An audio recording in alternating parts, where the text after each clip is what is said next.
मैं यहाँ पर इक्विलिब्रियम की बात कर रहा हूँ, तो फटाफट जरा देख लीजिए कि सबसे पहले पोजीशन कैसे निकालते हैं। फोर्स का इक्वल अपोजिट होना जरूरी, तो आप देखो इसके कारण जो फोर्स होगा F1 को कितना होगा K Q1 Q अपॉन ये आएगा एक्स स्क्वायर, ये फोर्स कहाँ जाएगा इधर। अब F2 लिखते हैं जरा, कितना आएगा K Q2 Q, जो चार्जेस के लिए देखा वो चार्ज ही लिखे जाते हैं Q2 Q upon D minus x का होल स्क्वायर, ये फोर्स आएगा इधर। अब ये बराबर कर देंगे आपस में और सॉल्व कर लेंगे x के लिए, x सॉल्व हो जाएगा इक्वेटिंग एंड सॉल्विंग, तो F1 बराबर F2 करेंगे और सॉल्व करेंगे एंड सॉल्व, तो x की वैल्यू फाइंड आउट हो जाएगी इससे। अब मैं करके दिखाता हूँ जरा देखिए। तो अब Q1 Q2 की वैल्यू कुछ असाइन कर दिया जाएगी इसमें, चलो मैं इसको लिखते हैं, ये Q से Q कट जाएगा, ये कितना आएगा Q1 upon x square equal to Q2 upon D minus x का होल स्क्वायर आएगा। ये बात समझ आ रही। अब एक काम करें, स्क्वायर रूट ले लेते हैं, क्या लेते हैं स्क्वायर रूट ले लेंगे तो कितना आएगा D minus x upon x equal to plus minus under root of Q2 by Q1 आएगा। मैं थोड़ा कैलकुलेशन फास्ट कर रहा हूँ, समझ गए होगे, इतना तो बच्चे नहीं रहे छोटे से, ये इतना नहीं समझ पाओगे जल्दी। अरे बोलो, अब यहाँ से एक बार प्लस ले लो एक बार माइनस ले लो, तो आपको ये प्लस लेने के देखने में पड़ेगा, अगर ये प्लस साइन लेने पे अगर ये पॉजिटिव आ जाता है इनके बीच में होगा, अगर माइनस लेने पर ये माइनस आ जाता है तो इसका मतलब इनके इधर या इधर कहीं प्लेम होगा। तो अगर बिटवीन द पूछा जा रहा है तो वो जो वैल्यू आना चाहिए x की वो d से कम आना चाहिए, क्योंकि d कहाँ होगा, इन दोनों के बीच का d है, तो अगर x जो होगा वो तो d से कम ही होगा ना। हाँ, तो वो जो साइन आएगा इसका ऐसा लेना है प्लस लेने पे या माइनस लेने पे, ताकि वैल्यू x की d से कम आए, क्योंकि मैक्सिमम x की वैल्यू क्या हो सकती है 0 से d तक ही हो सकती है अगर इन बिटवीन पूछा जा रहा है। तो ऐसे करके निकाल लेंगे अब x की वैल्यू, ये कितना d अपॉन x माइनस 1, और फिर इधर उधर करके निकाल लेंगे। इतना तो कैलकुलेशन आता होगा ना, समझ गए। अब दूसरी बात, ये तो हमें लोकेशन निकल गई इससे, अब हमें निकालना है क्या है, अब हमें निकालना है इसका चार्ज का साइन निकालना है, वैल्यू निकालना है। साइन तो कुछ भी हो सकता है, प्लस के लिए भी हो सकता है माइनस के लिए भी। अब हमें चार्ज का वैल्यू निकालना है, तो जब चार्ज का वैल्यू निकालते हैं तो उस पर 4 जीरो नहीं करना है, तो आपको किस पे जीरो करना है। अगर मैं इसमें 4 जीरो करूंगा तो इसमें तो देखो क्यू कट जा रहा है ना। अगर मैं ये दोनों फोर्स बराबर करता हूँ इस पे फोर्स, तो ये इक्वेट करने पे क्यू कट गया तो क्यू तो आएगा ही नहीं ना। तो अगर मुझे सिस्टम क्यू में दिखाना है तो चाहे इस पे जीरो कर दो चाहे इसको जीरो कर दो, किसी एक पे जीरो करते हैं अदर देन दिस, तो उससे हमें स्मॉल क्यू की वैल्यू आएगी। यानी लोकेशन किससे आएगा, इस पे 4 जीरो करने से लोकेशन आएगी। चार्ज किस पे आएगा, ये चार्ज की वैल्यू कब आएगी, जब हम इस पे 4 जीरो करेंगे या इस पे 4 जीरो करेंगे। तो लिख लीजिए इस पॉइंट को, for location do net force on,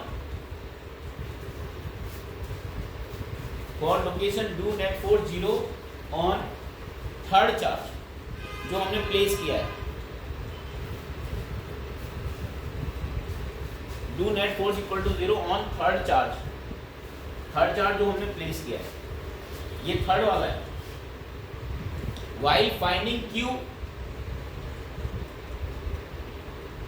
do net force 0 on either of 2 given charge, क्योंकि Q1 Q2 तो गिवन है ना भाई, तो do net force equal to 0 on either of 2 given charge, यानी किसी भी 2 गिवन चार्ज में अगर नेट फोर्स 0 करेंगे तो स्मॉल q की वैल्यू आएगी। Do net force equal to 0 on either this charge और इन दिस चार्ज। तो हमारा q, अब देखो q पे निकालने के लिए हम काम करते हैं।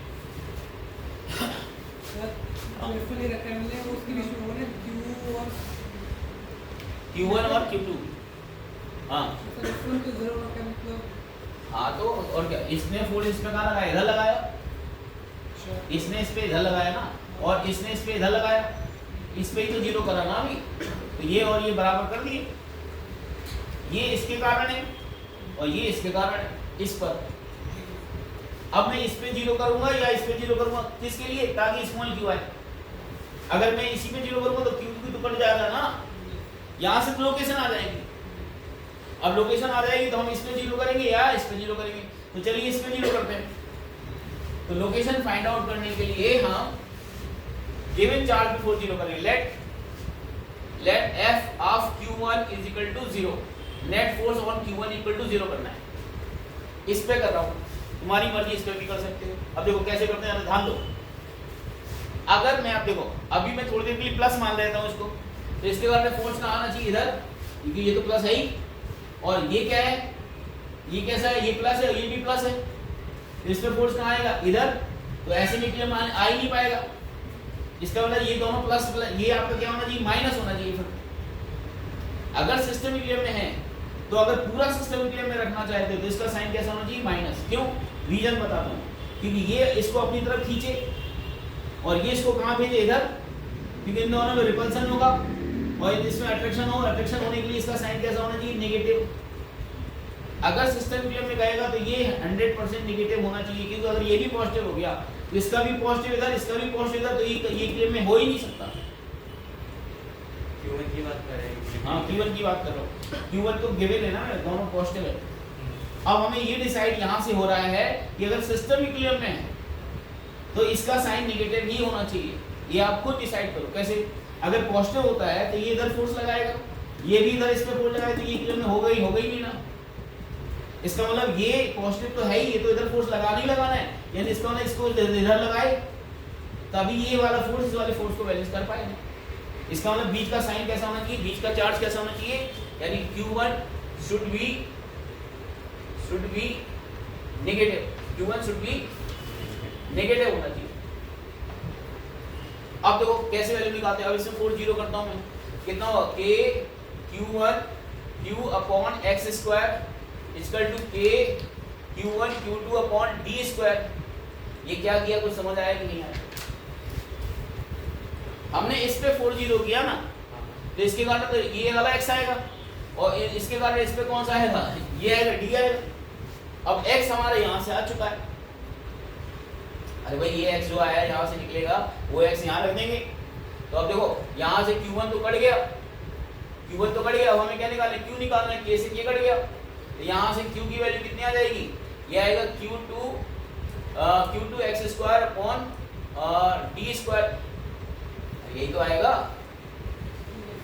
और x की वैल्यू यहाँ से रख देंगे। तो आपने देखा कि कैसे इक्विलिब्रियम वाले क्वेश्चन करते हैं। ये लाइन में इक्विलिब्रियम की वाली बात है। इक्विलिब्रियम की कंडीशन क्या होगी बताओ जरा। किसी भी पार्टिकुलर का इक्विलिब्रियम करते हैं तो क्या कंडीशन होनी चाहिए, बोलिए। फोर्स इक्वल अपोजिट होने चाहिए। लोकेशन निकालने के लिए किस चार्ज पर फोर्स जीरो करते हैं, जो तीसरा आप प्लेस कर रहे हो। लोकेशन निकालने किस चार्ज पर फोर्स जीरो करते हैं, जो तीसरा आप रख रहे हो उस पर फोर्स जीरो करते हैं।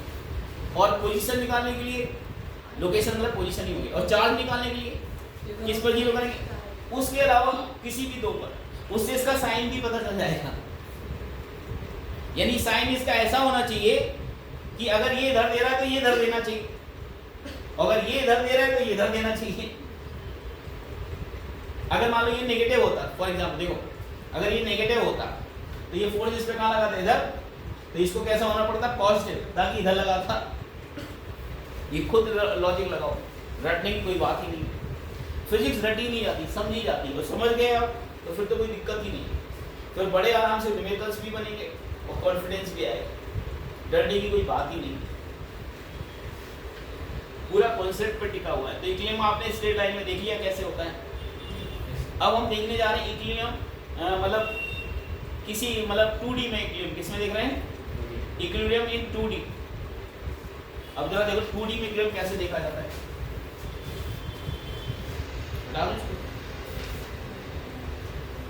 डिलीट कर दूं,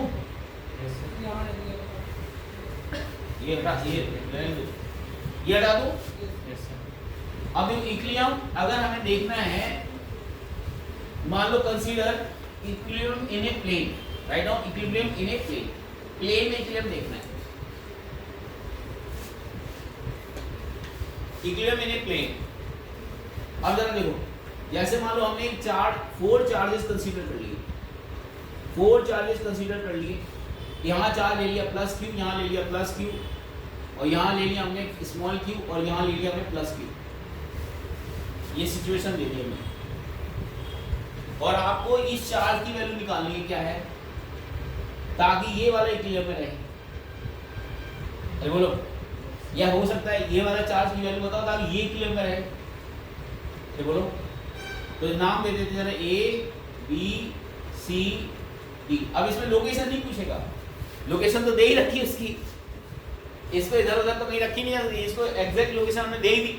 तो आपसे बोलेगा क्योंकि किस वैल्यू के लिए सिस्टम इक्विलिब्रियम में होगा, क्योंकि किस वैल्यू के लिए सिस्टम इक्विलिब्रियम। तो व्हाट लिखिए, for what value of Q, for what value, value with sign बताना है, value of small Q system is in equilibrium, system is in equilibrium.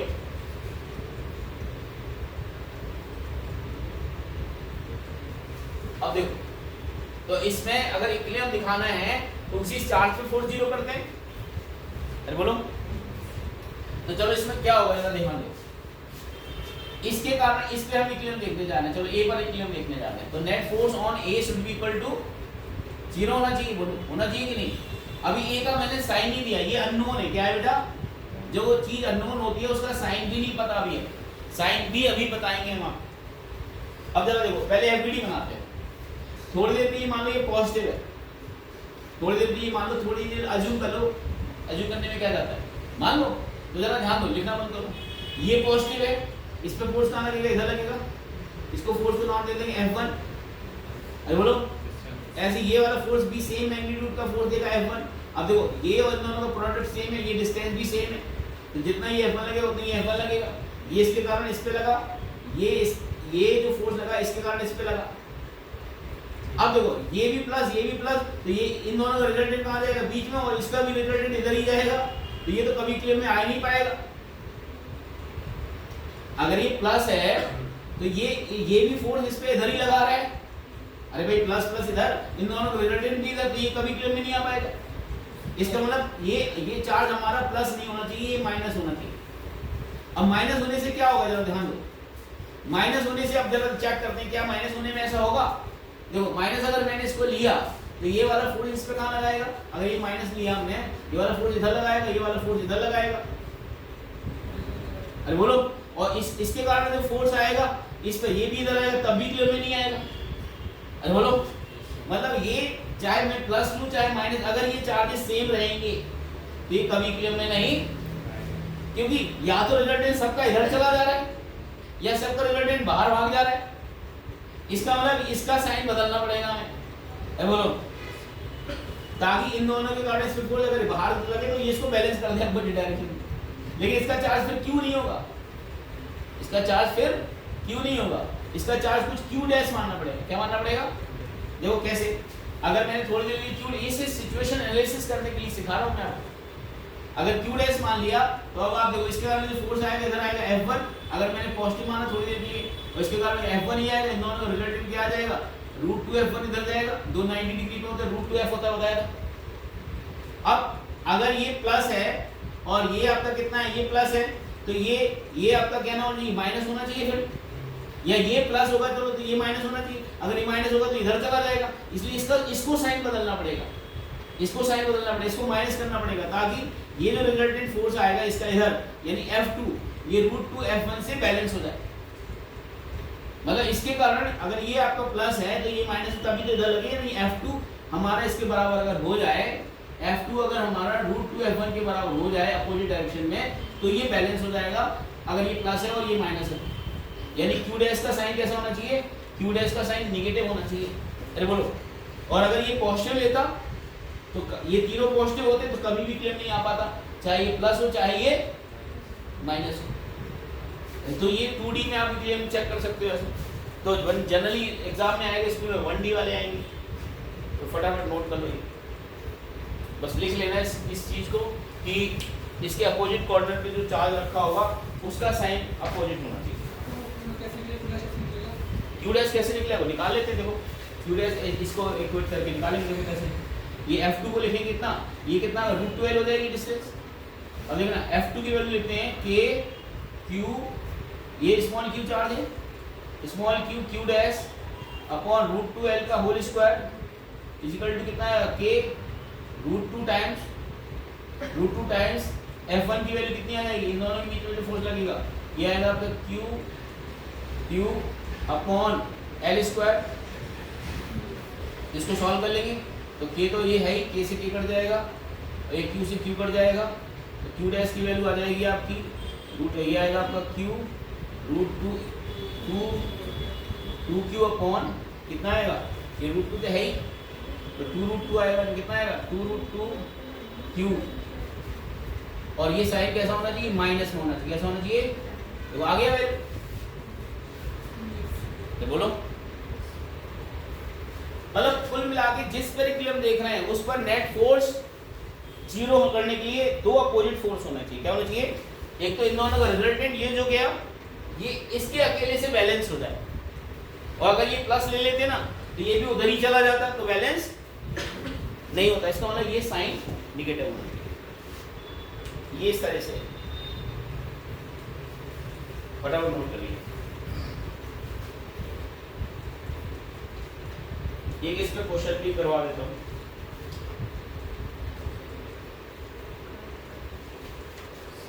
हाँ बोलो।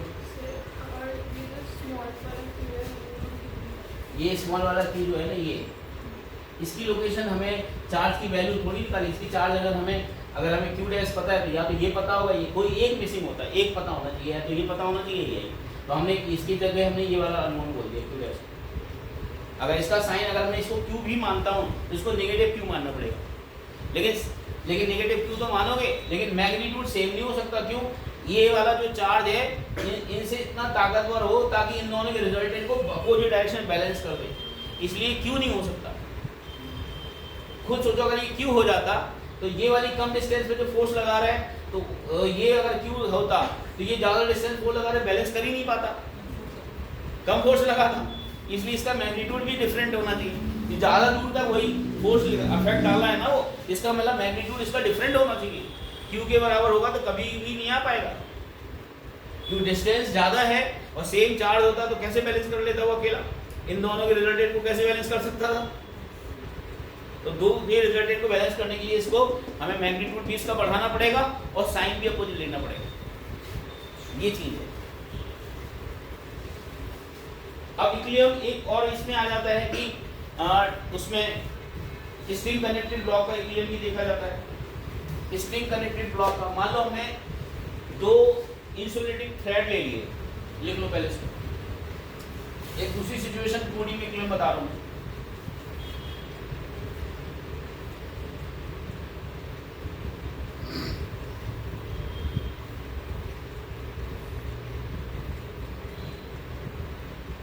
कंसीडर लिख लीजिए, consider two insulating thread, insulating threads मान लो या स्ट्रिंग्स मान लो, ठीक है, connected at same point, connected at same point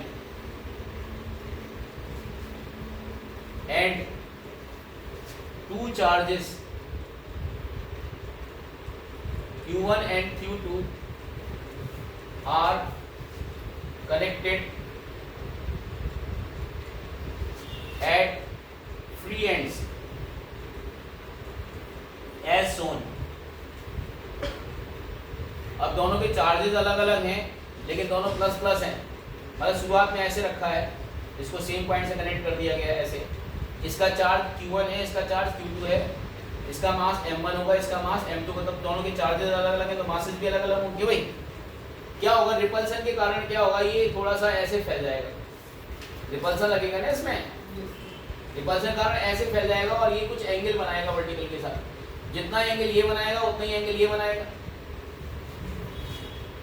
क्यों बनाएगा, जो फोर्स लगेगा इनके बीच में वो सेम लगेगा, क्या लगेगा, फोर्स सेम लगेगा, लेकिन चूंकि मासेस अलग अलग है इसलिए एंगल अलग अलग होगा। अभी थोड़ी देर ये मान लेते हैं कि दोनों अलग अलग चार्जेज है ना, तो एंगल अलग अलग होगा, ये θ1 एंगल बना रहा है, ये θ2, अब ये चेक करेंगे क्या θ1 θ2 सेम होगा कि नहीं, चाहे Q1 Q2 की वैल्यू कुछ भी हो, तो चलिए चेक करते हैं, जो इसका इक्विलिब्रियम कैसे देखते हैं, सिचुएशन समझना ज़रा इंपॉर्टेंट है। हमने दो चार्जेज लिए, अनइक्वल ले लिए, जानबूझ के मैंने अनइक्वल लिए कि अनइक्वल से इक्वल में जा सकते हो, इक्वल से अनइक्वल में नहीं जा सकते। अरे बोलो, तो अब जरा सिचुएशन देखते हैं। हम कहते हैं कि ये चार्ज ऐसे क्यों हो गया, रिपल्सन लगा ऐसे हो गया, और साथ में एक फोर्स और काम कर रहा है, ग्रेविटेशन फोर्स। क्या काम कर रहा है? जो mg का mg वेट, जिसको वो वेट बोलते हैं, क्या बोलते हैं? वेट मतलब ग्रेविटेशन फोर्स। तो इसमें जरा एफबीडी बनाओ, इसमें एफबीडी बनाओ, कौन कौन से फोर्स आएंगे इसमें? अगर एफबीडी बनाओ इसके, तो एक तो आएगा m1g आएगा, और एक आएगा T, टेंशन T1 मान लो इसको। स्ट्रिंग में टेंशन होता है, टेंशन किसमें होता है? स्ट्रिंग में। और ये फोर्स आएगा electrostatic force Fe, electric force बाहर की तरफ आएगा। और ये वाला डिस्टेंस कुछ मान लेते हैं, कुछ d मान लेते हैं, अभी फिलहाल नहीं d मान लेते हैं। तो अब जरा देखो इसको बैलेंस कैसे करते हैं, इक्विलिब्रियम कैसे निकालते हैं। ये एंगल θ1 है, तो ये वाला भी एंगल θ1 हो जाएगा। ये बात समझ में आ रही नहीं आ रही? अगर ये θ1 तो ये भी θ1 हो जाएगा। अब कंपोनेंट किसके करने हैं किसके नहीं करना, वो जरा ध्यान दो, तभी लिखो मत, समझो। अभी पहले ये बताओ, इसके फोर्सेस को रिजॉल्व करना आया कि नहीं आया? एक तो mg लिखा नीचे, mg नीचे ही लगेगा, Fe कहाँ लगेगा? इधर। टेंशन स्ट्रिंग में लगेगा, फोर्स टेंशन किसमें लगता है? स्ट्रिंग में। किसमें लगता है? स्ट्रिंग में। अब जरा देखो, इसको रिजॉल्व करेंगे, ना कि इन दोनों को, जो already x axis y axis में है। ये x एक्सिस है, ये y एक्सिस में है। ये तो फोर्स ऑलरेडी x एक्सिस में है, ये फोर्स ऑलरेडी y एक्सिस में है। लेकिन ये वाला फोर्स ना x एक्सिस में है ना, तो उसको रिजॉल्व करते हैं जो ना x एक्सिस में हो ना y एक्सिस में। तो चलिए इसको रिजॉल्व करते हैं। इसके दो कंपोनेंट हो जाएंगे, जिस तरफ एंगल होगा उस तरफ कंपोनेंट क्या आएगा? cos, ये आएगा T1 cos θ1। इधर कंपोनेंट क्या आएगा? T1 sin। दोनों एंगल एक दूसरे, दोनों कंपोनेंट एक दूसरे के परपेंडिकुलर होना चाहिए। अब अगर ये इक्विलिब्रियम में है, तो ये वाला फोर्स किससे बैलेंस करेगा, और ये वाला फोर्स किसको बैलेंस करेगा?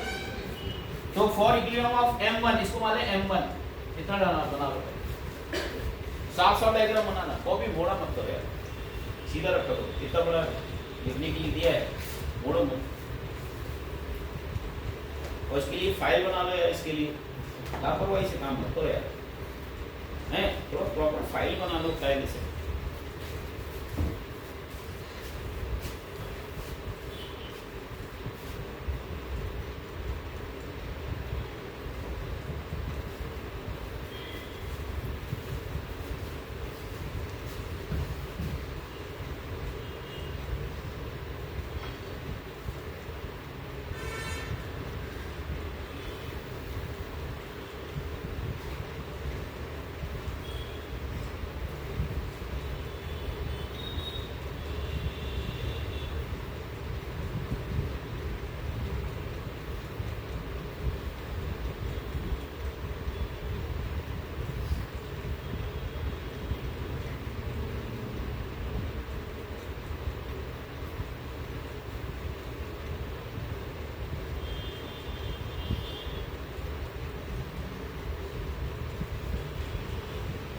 हो गया। ये काफी इंपॉर्टेंट केस है, ये कॉम्पिटिशन में पूछा हो सकता है, आपके बोर्ड एग्जाम में भी पूछ लिया जाए कि θ1 θ की वैल्यू क्या होगी अगर मासेस डिफरेंट है, तो चार्जेस डिफरेंट है। तो पहले इक्वेशन बनाएंगे फिर बात करेंगे। ये रेस कर दूं, ये वाला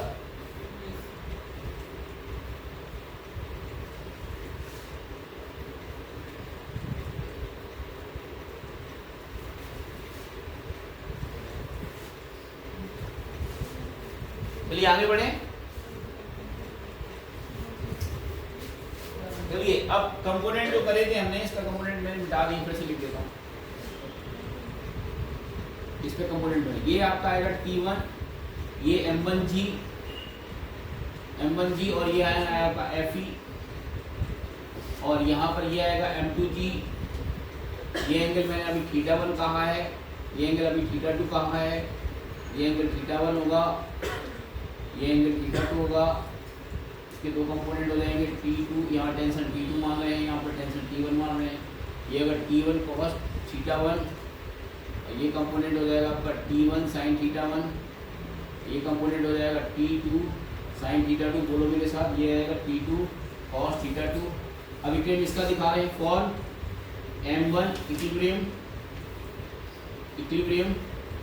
क्या हो जाएगा, ये आएगा T1 sin θ1 = M1G, T1 sin θ1 वाला Fe आएगा, Fe, और ये आएगा आपका T1 cos θ1 is equal to m1g। ये इक्वेशन नंबर 1 मान लेते हैं इसको। ऐसी सेम इक्वेशन यहाँ से आएगा T2 sin θ2 बराबर FE, कितना आएगा T2 cos θ2 बराबर m2g। इक्वेशन नंबर 2 बोलो, इन दोनों को जरा डिवाइड कर दो, लिखो मतलब ये कितना आएगा tan θ1 इज इक्वल टू कितना आएगा FE अपॉन m1g आएगा कि नहीं आएगा, बोलो। डिवाइड करने के बाद इन दोनों को डिवाइड करा ना तो कि T1 गायब हो जाएगा, ये आ जाएगा। ऐसे इन दोनों को डिवाइड करो T2 गायब हो जाएगा, कितना आएगा tan θ2 बराबर कितना आएगा FE अपॉन m2g। अब आप देखो दो इक्वेशन बन गई। अब हमें डिसाइड करना है कि कौन सा एंगल बड़ा है कौन सा छोटा। देखो FE तो कॉमन होगा, अरे भैया ये तो सेपरेशन चाहे कुछ भी हो, भले ये θ1 θ2 डिफरेंट है लेकिन ये तो एक फिक्स सेपरेशन होगा ना। भले ये थोड़ा ज्यादा एंगल ये थोड़ा कम है लेकिन सेपरेशन तो फिक्स होगा ना। यानी इन दोनों के बीच में फोर्स लगेगा, इनकी सेपरेशन पे लगेगा, इनके चार्जेस पे लगेगा और किसी पे तो लगेगा FE। यानी ये तो कॉमन फोर्स हो गया दोनों। अब मुझे एक बात बताओ, तो G तो एक्सेलरेशन ड्यू टू ग्रेविटी दोनों में, अब कौन सा एंगल बड़ा होगा कौन सा छोटा होगा यहाँ से डिसाइड हो जाएगा। देखो अगर m1 बड़ा होगा m2 से थोड़ी देर के लिए, तो m1 बड़ा होगा m2 से तो θ1 क्या होगा छोटा हो जाएगा θ2 से। उल्टा है ना, अगर कोई चीज नीचे वाली बड़ी है तो ये कम नहीं हो जाएगी दिव्यांश। और अगर मैं कहूँ m1 छोटा है m2 से तो उल्टा हो जाएगा θ1 θ2 से बड़ा हो जाएगा। तो इन्हीं से कंक्लूजन आ जाएगा, इन्हीं से कंक्लूजन आ जाएगा। आपका क्या कंक्लूजन आएगा, अगर आपका m1 बड़ा होगा m2 से देन θ1 लेस देन होगा θ2 से। अरे बोलो।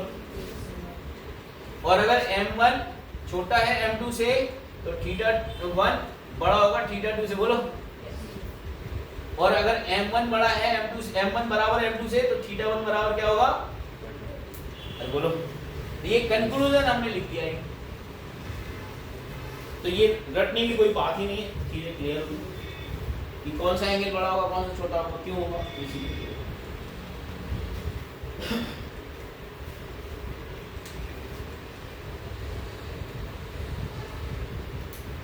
और अगर इसी क्वेश्चन में अगर आपसे कोई पूछ ले कि T1 को निकालो T2 को निकालो तो डरना नहीं है। मैथ कितने बच्चे के पास है जरा हाथ उठाओ, एक सभी के पास है, वेरी गुड। कोई बात नहीं है, नहीं है मेरे ढंग से हाथ उठाना। अगर देख अगर मुझे T1 निकालना है, क्या निकालना है तो इन दोनों का स्क्वायर करके ऐड कर दोगे। अरे स्क्वायर करके ऐड नहीं करोगे, अगर मुझे समझ गए T1 निकालना है हाँ तो स्क्वायर करके तो ऐड करोगे, तो T1 स्क्वायर बाहर आ जाएगा, cos square sin square θ1 plus cos square θ1 1 हो जाएगा, तो T1 आ जाएगा। अरे बोलो ले। अगर T2 चाहिए तो इसका स्क्वायर करके ऐड कर देना, तो T2 स्क्वायर बाहर आ जाएगा, ये sin square θ2 plus cos square θ2 1 हो जाएगा। अरे बोलो। और ये under FE square plus m2g, यानी T1 T2 भी निकाल सकते हो। यानी इन सब से जो मर्जी आए वो निकाल लें। अरे बोलिए दिव्यांश कहाँ सोचना पड़ेगा। अगर T1 चाहिए तो इन दोनों को स्क्वायर करेगा कि नहीं करेगा, स्क्वायर करेगा। क्यों करेगा, T1 square sin square θ1, Divyansh थोड़ा लेवल को बढ़ाओ, T1 square cos square θ1 equal to m1g का होल स्क्वायर। अब ऐड करोगे तो T1 स्क्वायर कॉमन आएगा, sin square θ1 plus cos square θ1 1 नहीं हो जाएगा। FE स्क्वायर प्लस m1g का होल स्क्वायर, तो T की T1 की value under root of FE square plus m1g का होल स्क्वायर आएगा कि नहीं आएगा। ऐसे T2 निकाल लेना, T2 m2g का होल स्क्वायर हो जाएगा। तो सिचुएशन एनालिसिस करना आना चाहिए आपको। हाँ अब यही थी मैं बहुत जबरदस्त सिखा रहा हूँ, जरा नोट कर लीजिए।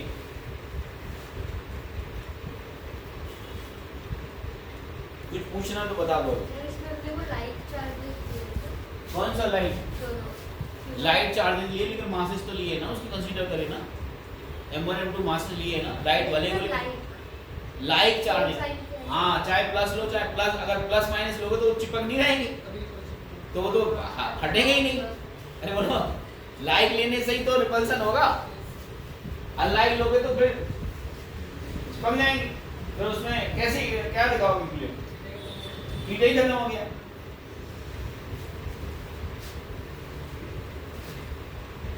ये प्यार समझ आया कि नहीं? इरेज कर दो।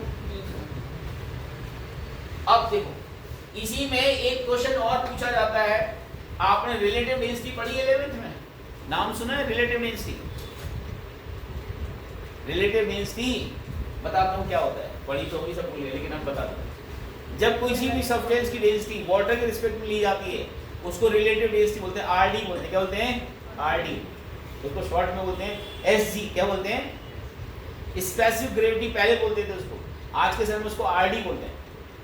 भाई साहब नहीं, रिलेटिव डेंसिटी बोलते हैं उसको। क्या बोलते हैं? इरेज कर दूं? तो चलिए देखिए, अगर मान लो हमने उसने क्वेश्चन करा आपसे कि दो चार्जेज हैं और उनको एयर में हमने डिप कराया, एयर में डिप कराया, एयर में हमने situation consider two charges in air, दो चार्जेस को एयर में लिया, तो कह रहे हैं इनके बीच में जो एंगल बन रहा है वो सेम बन रहा है जब हम इसको एयर में है, अभी कहाँ पे? एयर में। अब इन्हीं दो चार्जेस को, इन्हीं दो चार्जेस, ये दोनों सेम चार्ज हैं, दोनों चार्ज की वैल्यू सेम है, मास भी सेम है, तो एंगल भी ये क्या होगा? सेम सेम हो जाएगा। ये तो अभी बता चुका हूं मैं। अगर मासेस अलग होंगे तो चार एंगल भी अलग अलग होगा। इसको एक काम को रिस्पॉन्सिव लिखो क्योंकि वो थीटा एंगल जैसा फील दे रहा है। तो बोलो यार, अब ठीक है, सुनना जरा ध्यान से। अभी दो चार्जेस की स्ट्रिंग की लेंथ वगैरह नहीं करके एंगल दे रखे, कह रहा है कि अभी ये दो चार्जेस एयर में हैंग करेंगे। कहाँ करेंगे? एयर में। और इसका जो मास m दिया है, मास को लिख सकते हो आप डेंसिटी इनटू वॉल्यूम। इसका डेंसिटी मान लेते हैं, सॉलिड का डेंसिटी मान लेते हैं, रो मान लेते हैं। क्या मान लेते हैं? या सिग्मा मान लो, जो आपकी मर्जी हो। रो बी जी, तो रो बी लिख सकते हो, मास को डेंसिटी इनटू वॉल्यूम लिख सकते हो ना भाई। मतलब रो क्या है? Density of solid. ओके। और अब हमने इसको क्या किया? इसी को हमने लिक्विड के अंदर डिप करा दिया। कहाँ करा दिया? इसको हमने पानी के अंदर डुबो दिया। इसको कहाँ डुबो दिया? लिक्विड के अंदर डुबो दिया। ये लिक्विड ले लिया और इसको लिक्विड के अंदर डुबो दिया। ये लिक्विड ले लिया। लिक्विड का डाइलेक्ट्रिक कांस्टेंट ले लेते हैं, डाइलेक्ट्रिक कांस्टेंट लिक्विड का ले लेते हैं के, जो कि आपको निकालना है क्वेश्चन में, डाइलेक्ट्रिक कांस्टेंट ही पूछा जाता है। और लिक्विड का जो डेंसिटी मान लेते हैं, लिक्विड की जो डेंसिटी मान लेते हैं वो हम मान लेते हैं सिग्मा। क्या मान लेते हैं? सिग्मा। और ये क्या है? रो क्या है? Density of solid. क्या है ये? Density of solid ball. Ball मतलब ये चार्ज बॉल है, चार्ज बॉल की डेंसिटी है। अभी मैंने कहाँ किया? एयर में हैंग कराया, अभी मैंने लिक्विड के अंदर हैंग करा दिया।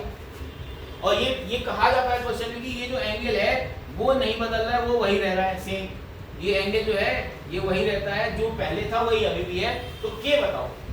ये बहुत स्टैंडर्ड क्वेश्चन है और ये हो सकता है बोर्ड एग्जाम में पूछ लिया जाए। बोर्ड एग्जाम का लेवल बढ़ गया आजकल। अरे बोलिए, इसलिए मैं चीजें बताऊंगा। तो लिख लीजिए इस चीज को। दो अलग अलग सिचुएशन कंसीडर करी है।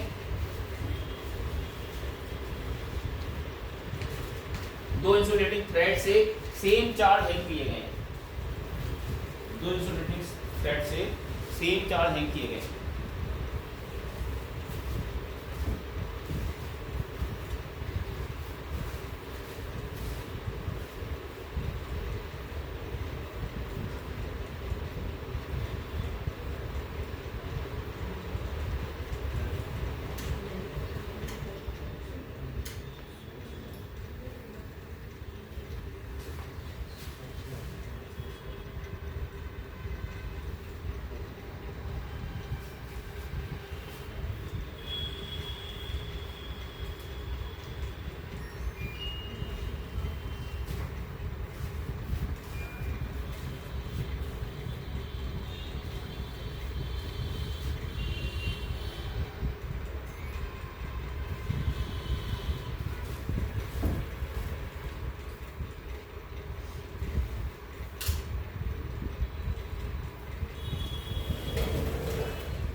तो in two different situation, one is in air and another in a liquid,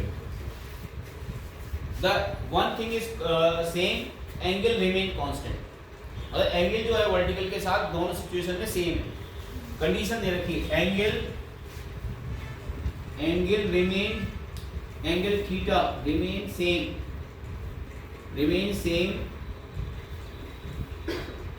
in two cases, find के बोले तो एप्सिलॉन आर बोले तो डाइलेक्ट्रिक कांस्टेंट।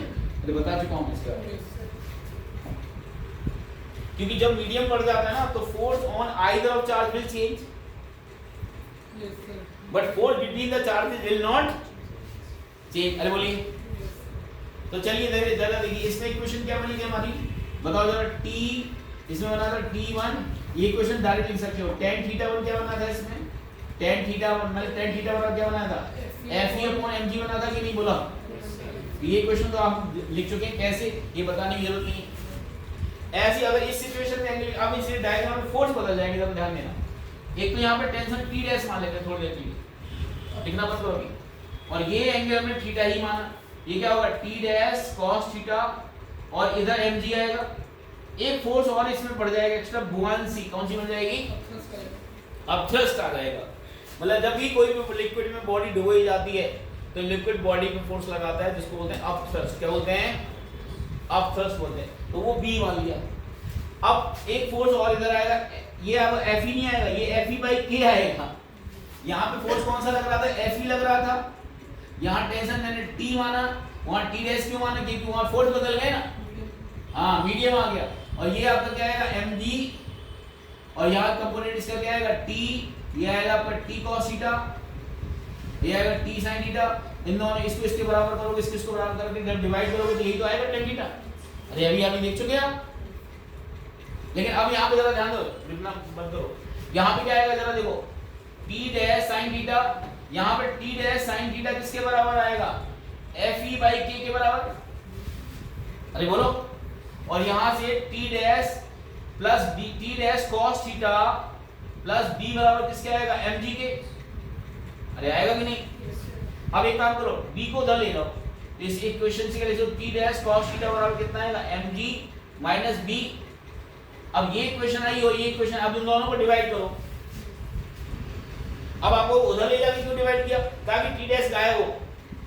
अब इन दोनों को डिवाइड करोगे तो T डैश कितना आएगा, T डैश कैंसिल आउट हो जाएगा, tan थीटा बराबर कितना आएगा, Fe/k, और ये आएगा आपका Fe/k, और ये आएगा mg माइनस B आएगा नहीं। अरे बोलो यार, और यहाँ tan थीटा बराबर क्या है, Fe/mg। अब एक काम करो, ये tan थीटा वो tan थीटा सेम है, क्यों, कंडीशन कहा गया है ना। अगर इसी क्वेश्चन में वो सेम एंगल ना बोलता है कि ये एंगल थीटा है, दूसरा एंगल 2 थीटा है, तो यहाँ पे मैं लिख देता tan 2 थीटा। क्या लिख देता, फिर इसको डिवाइड कर दो तो tan 2 थीटा से tan थीटा कटता नहीं ना, तो क्वेश्चन और एडवांस लेवल पे चला जाता, जी एडवांस लेवल पे चला जाता। तो बोलिए, तो अगर अभी आपको नीट लेवल पे या बोर्ड लेवल पर रखना है तो यही सिचुएशन आएगी। अब इन दोनों को क्या करेंगे, सेम करेंगे, इक्वेटिंग सेम करके आप यहाँ से B निकालोगे, और B की वैल्यू, बुआंसी फोर्स की वैल्यू क्या होती है पता है आपको। बुआंसी जो फोर्स होता है वो लिख सकते हो density of liquid into volume of body into g, ये बुआंसी फोर्स होता है। ये लिक्विड की डेंसिटी क्या है, बुआंसी। जब ये वैल्यू रख के आप इक्वेट करेंगे, दोनों का tan थीटा सेम करो जरा, कितना आएगा, Fe/mg equal to Fe/k mg minus B करेंगे, Fe से Fe कट जाएगा, k की वैल्यू कितनी आ जाएगी, k इधर चला जाएगा, ये आएगा mg/mg माइनस B आएगा कि नहीं आएगा। और mg को क्या लिख सकते हो, रो bg, मास को बेस इनटू वॉल्यूम, और ये क्या होगा, रो bg माइनस सिग्मा bg। तो इसमें कॉमन क्या कट रहा है, इसमें bg कर रहा है, तो rho upon rho minus sigma, ये आ गया आपका डाइलेक्ट्रिक कांस्टेंट। ये डायरेक्ट याद रखोगे तो आपका टाइम बच जाएगा, और नहीं याद रख सकते तो कर लो। अरे बोलो, तो ये डाइलेक्ट्रिक कांस्टेंट आ गया लिक्विड।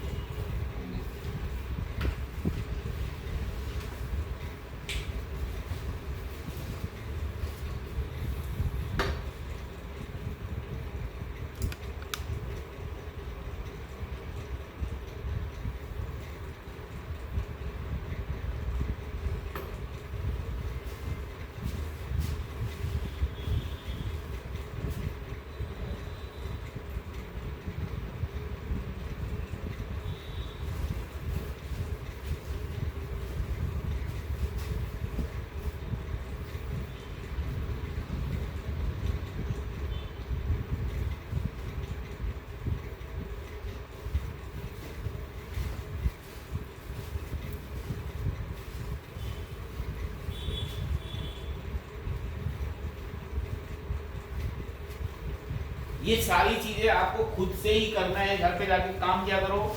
ये जो चीजें मैं बताता हूँ इनको आप खुद ही अपने आप किया करो स्टेप को, उससे आपकी दो चीजें पक्की हो जाएंगी। एक तो आपका प्रैक्टिस अच्छा हो जाएगा और दूसरा आपको फिर फिजिक्स से डर नहीं लगेगा, कॉन्फिडेंट हो जाओगे।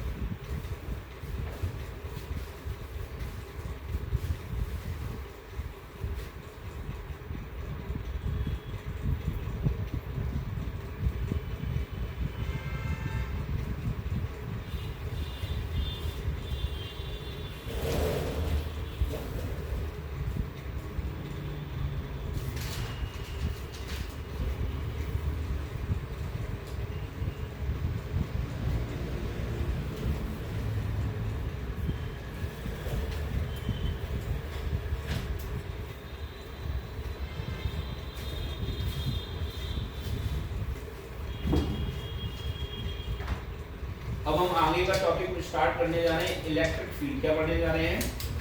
Electric field.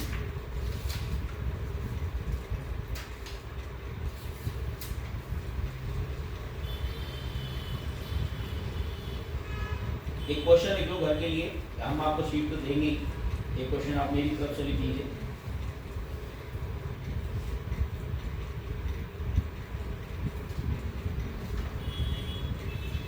एक भी दो क्वेश्चन लिख लीजिए मेरी तरफ से।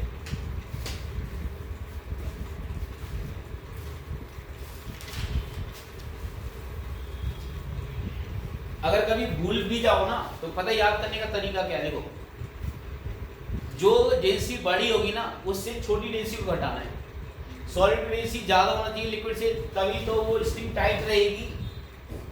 अगर मान लो वेट कम हो गया, बुआंसी ज्यादा हो गई तो ये ऊपर की तरफ भाग जाएगा, स्ट्रिंग यूज नहीं पड़ जाएगी।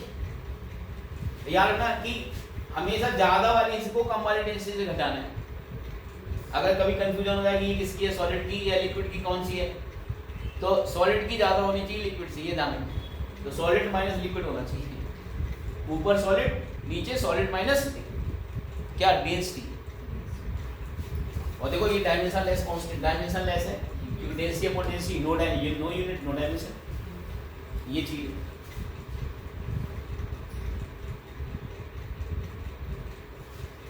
तो दो क्वेश्चन दे रहा हूं वो फटाफट नोट कर लीजिए, ये घर से करके लाना है। For what charges should be placed? For what charges should be placed at the remaining two vertices? At the remaining two vertices, at what charges should be placed at remaining two vertices of a square? Of a square. At what charges should be placed at remaining two vertices so that the net force on plus q becomes 0. So that net force on plus q should be equal to 0. यानी यहाँ पे भी plus Q है, यहाँ भी plus Q है, और यहाँ पे चार्ज क्या ले, दोनों सेम साइन के लेना है, मतलब सेम मैग्नीट्यूड के लेना है, लेकिन कितना लेना है ये बताना है।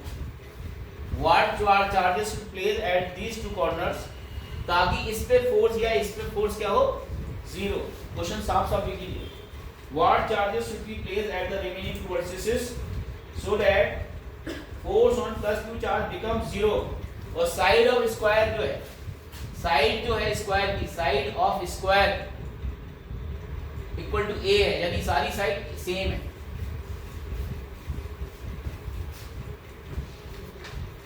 क्लियर है क्वेश्चन? अब एक क्वेश्चन और लिखिए, लीनियर वाला दे रहा हूं। In the system two charges q and 4q, दोनों प्लस हैं इन द सिस्टम। एक तो क्वेश्चन ये है, दूसरा क्वेश्चन ये है, in the system of two charges plus q and 4q, plus q and 4q, where should be the third charge must placed, where should, मैंने कहाँ पे पूछ रहा है, x की वैल्यू पूछ रहा है, where should the third charge be placed, और उसका साइन भी बताना है। क्या बताना है? साइन भी बताना है। where should the third charge be placed so that the net force on third charge will be 0। मतलब आपको थर्ड चार्ज की लोकेशन बतानी कहाँ होगी ताकि इसमें नेट फोर्स क्या हो, 0 हो और इनके बीच की डिस्टेंस ट्वाइस a है। Distance between them is twice a। इनके बीच की डिस्टेंस कितनी बच्चे, ट्वाइस a। मतलब आपको x की वैल्यू बतानी है और q बताना है। इसकी चीजें मैं आज डिस्कस कर चुका हूँ। बोलिए। हाँ मतलब इस पे नेट फोर्स 0 हो तो उसका x बताना है। x तो उसी पे 0 करके निकाला जाता है ना, बताया तो था। लेकिन अगर आपको q निकालना है तो आइदर इस पे और इस पे 0 करते हैं। ये तो वही सिचुएशन हो गई। ये चार्ज हमारा कैसा होना चाहिए, माइनस होना चाहिए। अगर इसको इक्विलिब्रियम करेंगे तो, या इसको इक्विलिब्रियम करेंगे तो। लेकिन अगर ये प्लस हो जाए माइनस तो बीच में कहीं भी इक्विलिब्रियम हो सकता है। अरे बोलिए। लेकिन बीच एग्जैक्ट बीच में नहीं होगा क्योंकि ये दोनों चार्जेस डिफरेंट है, डिफरेंट मैग्नीट्यूड के। बोलिए। ये घर से करके लाना है, कल डिस्कस करें। मतलब आप मुझे भेज सकते हैं व्हाट्सएप में या अगली क्लास में डिस्कस करेंगे। अब हम नेक्स्ट टॉपिक स्टार्ट करने जा रहे हैं। Write down electric field. क्या इलेक्ट्रिक फील्ड, ये तो फोर्स की बात हो गई। क्या होगी, रिस्पांस दे दिया। अभी सारी बात किसकी हो रही थी, इलेक्ट्रोस्टैटिक फोर्स की बात हो रही थी।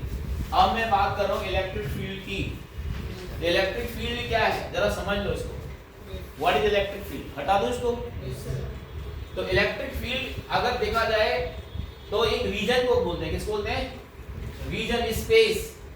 लेकिन इलेक्ट्रिक फील्ड इंटेंसिटी की बात होती है तो वो फिजिकल क्वांटिटी है। अब क्या है ये जरा समझ लीजिए। इलेक्ट्रिक फील्ड इंटेंसिटी जनरली एक ही चीज लोग बोल देते हैं, लेकिन सही में माना जाए तो वो दोनों अलग अलग हैं। Electric field and electric field intensity. Electric field and it's intensity, it's intensity, जिसको इलेक्ट्रिक फील्ड इंटेंसिटी भी बोलते हैं, फील्ड इंटेंसिटी भी बोलते हैं। देखो इलेक्ट्रिक फील्ड किसी भी चार्ज के अराउंड, मान लो कोई पॉइंट चार्ज ले लिया, जरा ध्यान देना, ये क्यू हमने ले लिया पॉइंट चार्ज। क्या ले लिया, पॉइंट चार्ज। अगर हमने ले लिया इस पॉइंट चार्ज के अराउंड वो स्पेस जहां पर कोई दूसरा चार्ज अगर रख दे और उस पे इसको, इस चार्ज को बोलते हैं टेस्ट चार्ज। क्या बोलते हैं, और ये इस पे फोर्स लगाने लग जाए तो मैं कहूंगा ये चार्ज की फील्ड में है। और ये टेस्ट चार्ज क्या होना चाहिए, स्मॉल होना चाहिए, स्मॉल एंड पॉजिटिव होना चाहिए। अब आप कहोगे ऐसा क्यों सर, ये स्मॉल क्यों ले रहे हो आप और पॉजिटिव क्यों ले रहे हो, इसका लॉजिक है। मतलब फील्ड क्या है, किसी भी सोर्स चार्ज के अराउंड वो स्पेस जहां कोई दूसरा टेस्ट चार्ज रख दे और उस पे फोर्स लगने लग जाए, कौन सा, इलेक्ट्रोस्टैटिक, तो मैं कहूंगा वो इस फील्ड, इसकी फील्ड में है। कौन, ये, बोलो। और अगर इसमें फोर्स नहीं लग रहा है इसके कारण तो मैं कहूंगा इसकी फील्ड में ही नहीं है ये। बस समझे। और हर एक चार्ज का एक फिक्स डिस्टेंस तक फोर्स लग सकता है, उससे दूर तक नहीं लग सकता। वो बहुत कम लगेगा, वो नेग्लेक्टेबल हो जाएगा। क्या हो जाएगा, क्योंकि फोर्स में inversely proportional to R square होता है। तो आर जितना बढ़ाओगे फोर्स उतनी कम नहीं हो जाएगा। तो आप यहाँ पे समझ, फील्ड सॉरी, ये जो आपके इलेक्ट्रिक फील्ड का डेफिनेशन क्या है, it is the region around a source charge. लिख लीजिए, डेफिनेशन लिख लीजिए।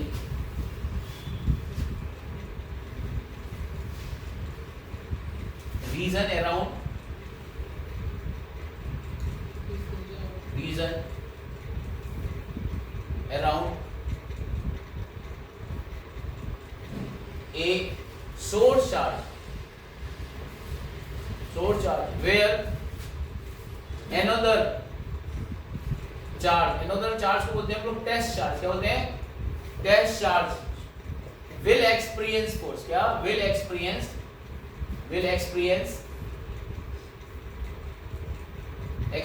force, इलेक्ट्रोस्टैटिक फोर्स लिखते हैं, इलेक्ट्रोस्टैटिक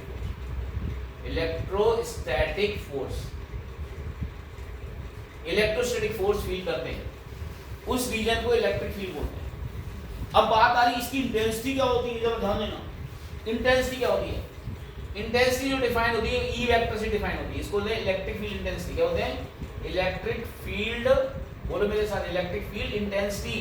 या जनरली क्वेश्चन में ज्यादा समय नहीं होता एग्जामिनर को तो इलेक्ट्रिक फील्ड ही लिख देता है इसका। कॉमनली नोन एज, कॉमनली जो इसको बोल देते हैं ना, commonly read as electric field. क्या बोलते हैं, इलेक्ट्रिक फील्ड। देखिए इलेक्ट्रिक फील्ड का मतलब रीजन से होता है। लेकिन अगर वो क्वेश्चन में electric field due to this charge कहे तो उसको इलेक्ट्रिक फील्ड इंटेंसिटी ही माननी है। अरे बोलो, हालांकि फील्ड तो रीजन है, लेकिन अगर वो इलेक्ट्रिक फील्ड शब्द यूज कर ले रहा है तो आप इसको इलेक्ट्रिक फील्ड ही मानेंगे, इलेक्ट्रिक फील्ड इंटेंसिटी ही मानेंगे। अब कैसे डिफाइन होती है इलेक्ट्रिक फील्ड? देखिए, इलेक्ट्रिक फील्ड किसकी निकाल रहे हैं हम? सोर्स चार्ज की। किसकी? सोर्स चार्ज की। सोर्स चार्ज की इलेक्ट्रिक फील्ड निकालते हैं तो कितना होगा? फोर्स किसमें लग रहा है? Force on test charge divide by test charge लेना। क्या लेना है? और इसमें टेस्ट चार्ज को लिमिटिंग टेस्ट चार्ज को टेंडिंग टू जीरो लेना, स्मॉल लेना है। अब स्मॉल क्यों लेना भी बताता हूँ। लिमिट ये लगा, लिमिट क्या लगा है? Limit Q naught tending to zero, मतलब ये 0.0001 कूलम हो, जितना छोटा हो उतनी ज्यादा अच्छी फील्ड आएगी इसकी। अब ऐसा क्यों होता है बताता हूँ। तो इसकी वैल्यू पहले निकाल लेते हैं, इसको कॉल कैलकुलेट करके। तो K Q naught upon R square, ये वाली डिस्टेंस कितनी मान लो आर है, R square upon Q naught. अरे बोलो, और इसकी डायरेक्शन क्या होगी? अवे होगी। आगे डायरेक्शन लिख देता हूँ, K Q upon R square into R cap. अब ये इलेक्ट्रिक फील्ड की डायरेक्शन वैल्यू आ गई, ये मैग्नीट्यूड हो गया, और आर कैप क्या हो गया? Unit vector. आर कैप क्या हो गया? अगर मैं इसको ऐसे नहीं लिखना चाहता हूँ तो इसको ऐसे भी लिख सकता हूँ, K Q R vector upon R Q, एक ही चीज है, जैसा कूलम्ब्स लॉ में नहीं सिखाया था। तो ये ध्यान रखना बच्चों, ये क्या आया हमारा? इलेक्ट्रिक फील्ड इंटेंसिटी ही आ गई। This is electric field intensity. Okay, अब यहाँ पे रीजन में बताता हूँ कि स्मॉल क्यों लेते हैं। स्मॉल इसलिए लेते हैं ताकि ये खुद की फील्ड डेवलप ना कर पाए, और अगर ये मैग्नीट्यूड इसका अच्छा खासा ले लिया तो ये क्या करेगा? अपनी भी फील्ड देगा आसपास, इसकी फील्ड भी देगा, तो इसकी एक्यूरेट फील्ड नहीं आ पाएगी यहाँ पर। अरे ये बहुत कमजोर होना चाहिए तभी तो इसका इन्फ्लुएंस, हमें तो इसकी फील्ड निकालनी ना यहाँ, तो इसको मैं कमजोर ही तो लूंगा ताकि मुझे ओवरऑल इसकी फील्ड निकल गया और मैं इसको ताकतवर ले लूं। ये आदमी ताकतवर है और मैं फील्ड इसके पॉइंट पे निकालना चाहूं तो एग्जैक्ट नहीं निकाल पाऊंगा ना, ताकि इसका खुद का इन्फ्लुएंस इसकी फील्ड में ना हो, इसलिए मैं इसको स्मॉल लेता हूं। अब आप कहोगे पॉजिटिव क्यों लेते हो? स्मॉल का रीजन समझ नहीं आएगा। देखिए ये जो फील्ड यहाँ दे वो हमें एक्यूरेटली इसी की निकल गया है, इसकी इन्फ्लुएंस ना हो पाए। अगर ये भी अच्छा खासा ले लूंगा ना तो ये भी अपनी फील्ड देने लगेगा, इसकी फील्ड को यहाँ पे डिस्टर्ब करेगा, तो रिजल्टेंट फील्ड जो है वो इन दोनों का नेट आ जाएगा, तो इसकी इफेक्ट नहीं आ पाएगा इसका क्यू का, इसलिए स्मॉल लेते हैं। ठीक है, अब पॉजिटिव में लेते हैं। आपने वेक्टर पढ़ा है, अगर मैं ये पॉजिटिव लूंगा तो जो ई की डायरेक्शन होगी, अगर ये पॉजिटिव होगा तो जो ई की डायरेक्शन होगी वही तो आर की डायरेक्शन होगी। अब देखो ये आपका पॉजिटिव नेगेटिव कुछ भी हो सकता है, ये आपका पॉजिटिव हो सकता है और नेगेटिव हो सकता है। इसमें तो आप सबसे पहली बात ये देखो, क्यू नॉट तो क्यू नॉट कट गया कि नहीं कट गया, यानी क्यू नॉट तो कट गया। अगर मैं सपोज करिए इसको पॉजिटिव लेता हूं तो जो आर वेक्टर की डायरेक्शन होगी वही तो ई वेक्टर की डायरेक्शन होगी। अरे बोलो, अरे भैया अगर पॉजिटिव चार्ज है तो फील्ड कहां होगी? अवे होगी। क्या होगी? अवे, इधर अवे होगी, इधर फील्ड इधर होगी। अगर ये नेगेटिव होगा तो फील्ड कहां होगी? टुवार्ड्स होगी, ताकि हर समय चाहे ये साइन इसका कुछ भी हो, प्लस हो चाहे माइनस किसका, सोर्स चार्ज का, फील्ड ई वेक्टर की डायरेक्शन हमेशा आर वेक्टर की डायरेक्शन में रहेगी। और अगर मान लो सपोज करिए ये नेगेटिव ले लेता थोड़ी देर के लिए, देखो सोचो अगर मैं इसको नेगेटिव ले लेता तो पता है क्या हो जाता। अगर नेगेटिव लेता तो इसमें फोर्स कहां आता है? इधर। अरे फोर्स इधर आता भी नहीं आता अगर ये नेगेटिव लेता थोड़ी देर के लिए। और इस पॉजिटिव चार्ज की फील्ड कहां होती? बाहर। अभी इसी काम में पॉजिटिव चार्ज की फील्ड कहां होती? बाहर। तो मुझे बताओ अगर मैंने इसकी डेफिनेशन यूज करो, E बराबर क्या होगा? F/Q। क्या हो गया? F/Q not. तो अगर F वेक्टर लिखेंगे तो Q not into E vector लिखेंगे। अगर ये नेगेटिव हो गया फॉर एग्जांपल तो ये इसको माइनस कर देगा ना E को, तो F और E अपोजिट डायरेक्शन नहीं हो जाएंगे, तो वेक्टर का लॉ ही फेल हो जाएगा ना यार। ये तो Q तो स्केलर है ना, Q नॉट कैसा है? स्केलर। तो अगर ये पॉजिटिव रहेगा तभी इसकी और इसकी डायरेक्शन सेम रहेगी ना, कि एक वेक्टर का एक वेक्टर अगर कोई ए है वो scalar multiple of B vector है, तो इसकी डायरेक्शन सेम तभी होगी जब m पॉजिटिव होगा। अगर m नेगेटिव हो गया तो इसकी डायरेक्शन अपोजिट नहीं होगी, तो वेक्टर का रूल ही रहेगा ना। कोई भी वेक्टर में अगर स्केलर से मल्टीप्लाई करते हो तो डायरेक्शन थोड़ी चेंज होती है। तो स्केलर कैसा होना चाहिए? पॉजिटिव होना चाहिए, यानी टेस्ट चार्ज कैसा होना चाहिए? पॉजिटिव। सोर्स चार्ज कैसा भी हो चलेगा, ताकि फील्ड और फोर्स की डायरेक्शन सेम आए। यानी कि for Q not positive F and E have same direction,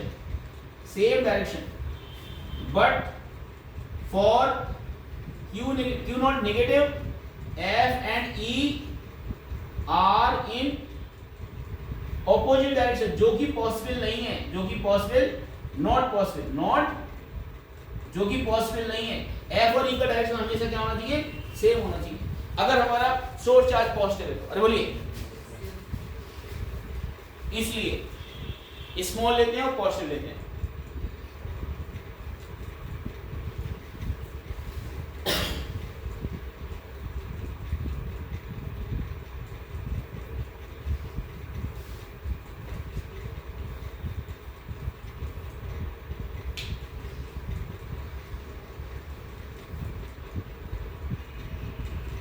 erase कर दो इसको, ये वाला नहीं है।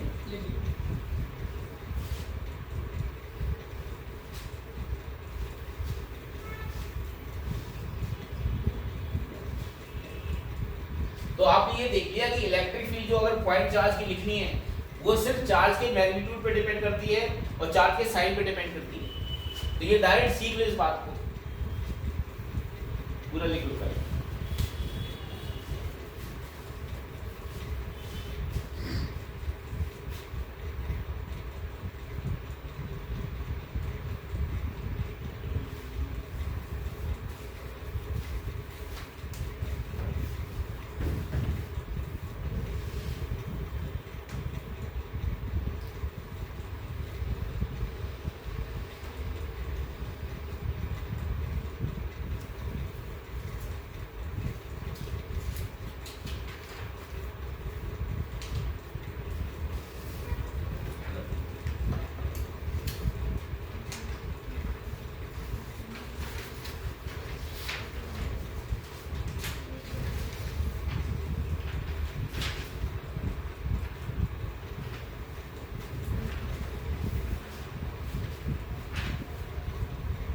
देखना वेक्टर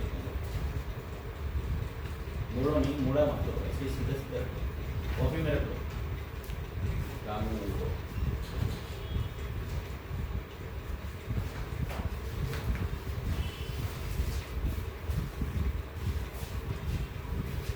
अब इलेक्ट्रिक फील्ड का यूनिट बता दीजिए आप, यूनिट तो खुद ही निकाल लोगे, फोर्स अपॉन चार्ज न्यूटन पर कूलम, न्यूटन पर। तो ये चीज ध्यान रखना कि अभी कोई इलेक्ट्रिक फोर्स निकालना है तो F बराबर QE लगा सकते हो। क्या लगा सकते हो? QE। लेकिन ये E किसकी है? इस चार्ज की नहीं है जिस पर फोर्स लगा रहे हैं, ये E जो है किसी और चार्ज की है, और ये चार्ज उस फील्ड में रखा है। अगर मान लो कोई इधर इलेक्ट्रिक फील्ड ये है, जरा ध्यान देना, इलेक्ट्रिक फील्ड ये दे रखी है और यहाँ पे कोई चार्ज मैंने क्यों रख दिया, तो इस पॉजिटिव चार्ज में फोर्स कहाँ लगेगा? इस पॉजिटिव चार्ज में फोर्स लगेगा फील्ड की डायरेक्शन में तो लगेगा। अरे बोलो कितना लगेगा? F बराबर QE। कैसे आया? इधर से तो आया, F अपॉन M, F बराबर QE। अगर टेस्ट चार्ज को Q नॉट ना मान के Q मान लो, अरे बोलो तो उसमें फोर्स कितना लगेगा? F बराबर QE तो लगेगा।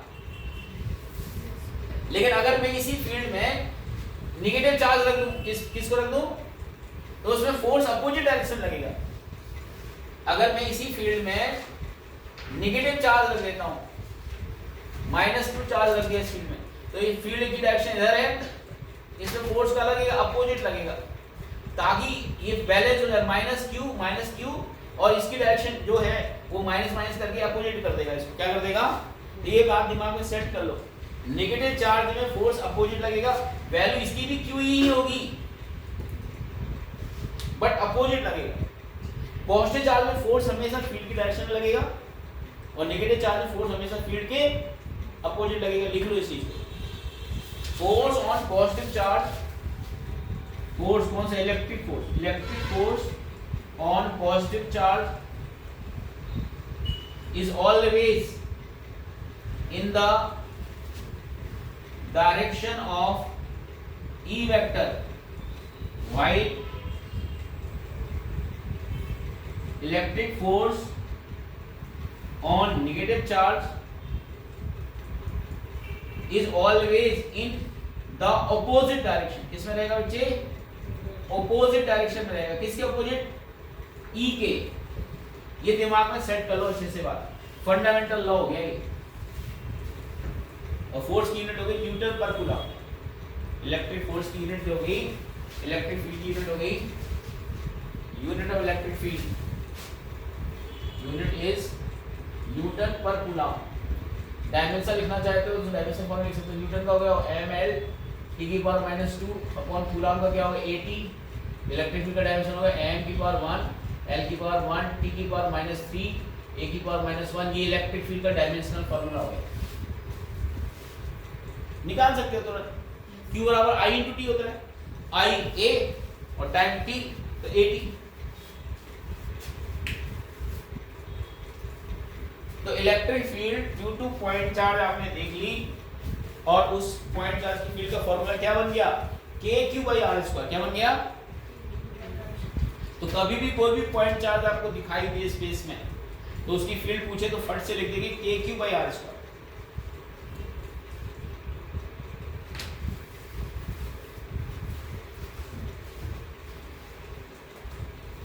अब यहां भी एक क्वेश्चन मैं पूछ रहा हूं, जरा बताइए, ये वेट कर दो, ये वाला दिव्यांग। अब मुझे एक बात बताओ, एक सिंपल सा क्वेश्चन मैं पूछता हूं, सिंपल सा क्वेश्चन पूछता हूं, जरा देखिए। अगर मैं आपसे कहूं एक कोई पॉजिटिव चार्ज पार्टिकल है, क्या है, हाँ सुनो, आपके लिए क्वेश्चन है, जो आपने अभी बात समझी उसी के बेसिस पे मैं क्वेश्चन पूछ रहा हूं। एक पॉजिटिव चार्ज पार्टिकल है, क्या उसको हवा में लटका सकते हो, एयर में उसको हैंग कर सकते हो फ्री, ऐसा कर सकते हो? कोई पॉजिटिव चार्ज को हवा में हैंग कर सकते हो? पूछ रहा हूं आप लोगों से, सोचो जरा, क्या ऐसा हो सकता है कि कोई पॉजिटिव चार्ज हवा में हैंग कर जाए, नीचे ना गिरे ना ऊपर जाए, जहां है वहीं रखा रहे? यस, कर सकते हैं, अभी बताता हूं, लिख लीजिए। इज इट पॉसिबल, बताओ, is it possible to have a positive charge particle suspended freely in air, suspended freely in air, positive charge particle suspended free in air? तो इसका जवाब है यस, इसका जवाब है यस। देखो कैसे, देखो इधर आप दो, यस पॉसिबल। जैसे हमने कोई पॉजिटिव चार्ज पार्टिकल ले लिया, इसका मास m है, चार्ज क्या q, तो mg कहाँ लगेगा, नीचे लगेगा, नहीं लगेगा? अगर इसमें फोर्स, इलेक्ट्रोस्टैटिक फोर्स ऊपर लग जाए तो mg को बैलेंस कर सकता है और उतना ही लगे जितना mg लग रहा है, तो जहां है वहीं लटका रहेगा। इसका मतलब अगर इलेक्ट्रिक फील्ड वर्टिकली कोई ऐसी प्रोड्यूस हो जाए, अगर ये प्रेजेंट हो जाए, क्या हो जाए, ये प्रेजेंट हो जाए, इफ प्रेजेंट, तो इस पे फोर्स कहाँ लगेगा, पॉजिटिव चार्ज में क्यू ही ऊपर लगेगा। अगर ये वाला फोर्स इसको बैलेंस कर देगा तो ये एयर में ही हैंग कर जाएगा।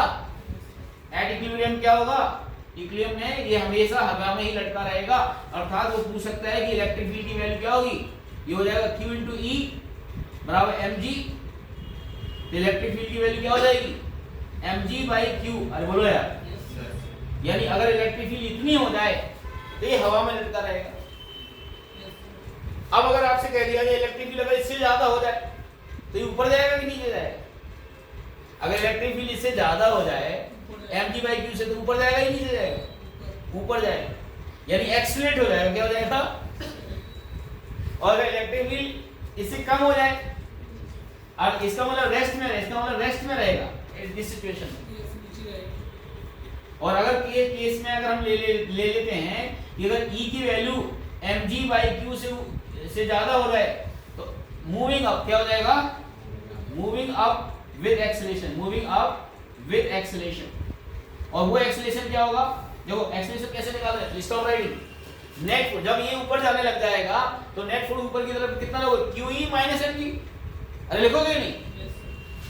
QE - mg upon net force upon net mass. अरे F बराबर m ही नहीं होता, तो F ऊपर की डायरेक्शन क्या होगा? QE - mg upon m। ये एक्सेलरेशन आ गया, इस एक्सेलरेशन से ऊपर जाएगा। अरे बोलो। और अगर इसी में आपसे कहा जाए केस थर्ड कि अगर मान लेते हैं कि E की वैल्यू लेस देन mg आ जाए, mg/q आ जाए, तो ये मूविंग डाउन हो जाएगा, क्या हो जाएगा? मूविंग। अरे बात समझ में आएगी नहीं? तो सिचुएशन कोई रटने की है क्या? समझने की है? तो अब इस केस में जब नीचे जाता नीचे डायरेक्शन में एक्सेलरेशन कितना आएगा? बताओ बताओ भैया, नीचे की डायरेक्शन एक्सेलरेशन कितना आएगा? mg माइनस, यस अब mg बड़ा हो गया ना, अब mg बड़ा हो गया तो mg minus QE upon m, mg minus QE upon m। ये इस एक्सेलरेशन से डाउन जाएगा, और जब अगर ये बराबर रहेगा तो ना अप जाएगा ना डाउन जाएगा। वही है इनका रखा है। अरे बोलिए ना यार, समझिए।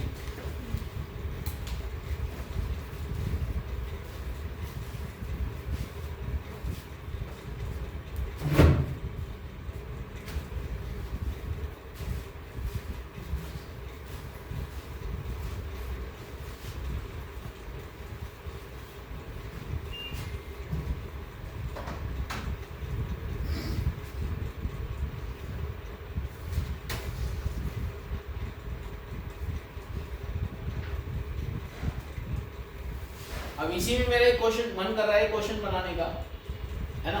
इसी में आप देखना कौन बच्चा इसको सीरियसली कर पाएगा। है यही आर्टिकल पे क्वेश्चन दे रहा हूँ, पहले नोट करो।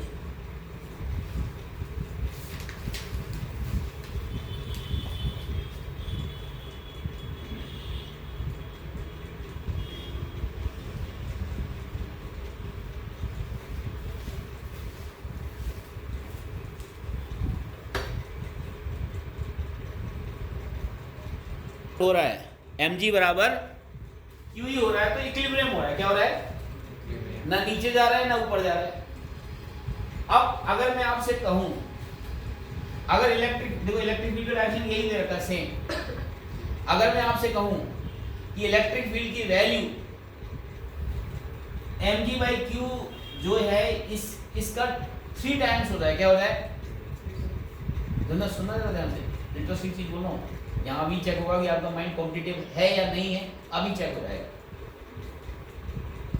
अगर इलेक्ट्रिक फील्ड की वैल्यू mg/q का 3 टाइम्स हो जाए, या हो सकता है वो कहते 4 टाइम्स हो जाए, 10 टाइम हो जाए, 1000 टाइम्स हो जाए, 50 टाइम हो जाए, 99 टाइम हो जाए, कुछ भी बोल सकता है। अगर इलेक्ट्रिक फील्ड का वैल्यू इस वैल्यू का 3 टाइम्स हो जाए तो पार्टिकल कहाँ जाएगा और किस एक्सेलरेशन से जाएगा? ऊपर जाएगा, जितने टाइम्स मल्टीप्लाई होगा उसकी मल्टीप्लाई करके। ये बात कंफर्म होगी ऊपर जाएगा, वो तो सही बात है, लेकिन उसका एक्सेलरेशन कितना होगा? सर जो टाइम्स हुआ है 3 टाइम्स पे, तो फिर 3 QE हो जाएगा वहां पे। कहां पर? 3 QE minus mg upon m। सही कह रहा है। सोचो जरा, इसका जवाब इसी में छिपा हुआ है। सही दिमाग में लगाया कि अगर इसका 3 ज्यादा मल्टीप्लाई करोगे तो ऊपर ही जाएगा, क्योंकि यहाँ पे अगर ज्यादा इसका 3 टाइम्स हो रहा है, इलेक्ट्रिक फील्ड की वैल्यू बढ़ रही ना, तो ऊपर जाएगा। अगर ऊपर जाएगा तो इसकी वैल्यू को मैं क्या ले सकता हूँ? यहाँ पे QE बराबर 3mg हो गया, तो यहाँ पे क्या लिखो? 3mg minus mg upon m। अरे आई QE के मतलब QE की वैल्यू क्या हो गई? QE की वैल्यू 3mg हो गई ना, तो इसमें E की जगह क्या उस समय एक्सेलरेशन कितना हो जाएगा? उस समय एक्सेलरेशन हो जाएगा QE डैश माइनस mg, और E डैश की वैल्यू कितनी है? 3 टाइम्स ऑफ दिस, बोलो ना Q, और ये क्या होगा? 3 times of mg/q, mg/q minus mg तो Q से Q कट गया यानी कि अपॉन M, M तो है ही ना यार, अरे बोलो कितना हो जाएगा, ये आएगा ट्वाइस G, मतलब एक्सेलरेशन ड्यू टू ग्रेविटी के डबल एक्सेलरेशन से ऊपर भाग जाएगा। अरे मजा आया नहीं आया, बोलिए। ऐसे नीचे के लिए भी कह सकता है, कितने टाइम्स कम हो जाए, कम हो जाएगा नीचे जाएगा, बोलो, और बराबर रहेगा तो वहीं रहेगा जहां है। तो ये सिचुएशन खुद से ही एनालिसिस होना चाहिए, लिख लीजिए इन द प्रीवियस क्वेश्चन, ये आंसर कब के लिए, ये बाद में डालना है। In the previous question if electric field becomes 3 times of equilibrium value, electric field becomes 3 times of equilibrium value, electric field 3 times हो जाए equilibrium value की, electric field becomes 3 times of equilibrium value, then what is the direction of motion and what is its acceleration? What is the direction of motion and what is its acceleration?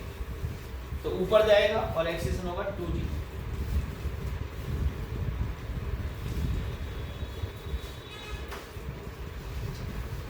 अब यहाँ पर vector form में बता ही चुका हूँ electric field का vector form क्या होता है, पॉइंट चार्ज का फील्ड क्या होता है वो भी बता चुका हूँ।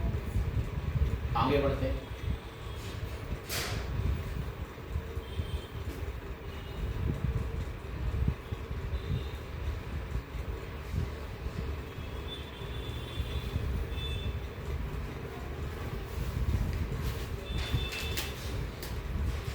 तो ये डायरेक्ट आप एक चीजें बना लीजिए, नोट कर सकते हैं ये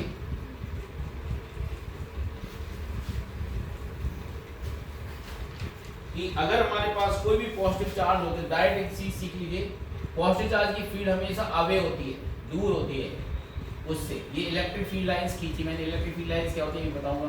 यानी पॉजिटिव चार्ज की जो इलेक्ट्रिक फील्ड होती है वो अवे होती है, क्या होती है, अवे। कहां से, पॉजिटिव चार्ज के से अवे होती है। इलेक्ट्रिक फील्ड का पॉजिटिव अगर कोई चार्ज है उसकी जो फील्ड होगी कहाँ होगी, अवे होगी, कहाँ होगी, अवे। और अगर नेगेटिव चार्ज है, ये अलग सिचुएशन है, दोनों पास पास नहीं है चार्ज, ये अलग है और ये अलग है। अगर नेगेटिव चार्ज रखा है, कोई क्यू चार्ज रखा है प्लस की, तो इसकी फील्ड कहाँ होगी, अवे। यानी यहाँ पे कोई अगर प्रोटॉन रख दो, क्या रख दोगे, प्रोटॉन, प्रोटॉन में फोर्स लगेगा इधर कितना, ई, और अगर इलेक्ट्रॉन रख दोगे यहाँ, इलेक्ट्रॉन फोर्स लगेगा अंदर की तरफ कितना, ई। जितना प्रोटॉन पे चार्ज होता है उतना इलेक्ट्रॉन पे होता है कि नहीं। पी का मतलब प्रोटॉन, पी बोले तो प्रोटॉन, पी बोले तो फोटो दिव्यांग, पी बोले तो प्रोटॉन, और ई बोले तो इलेक्ट्रॉन।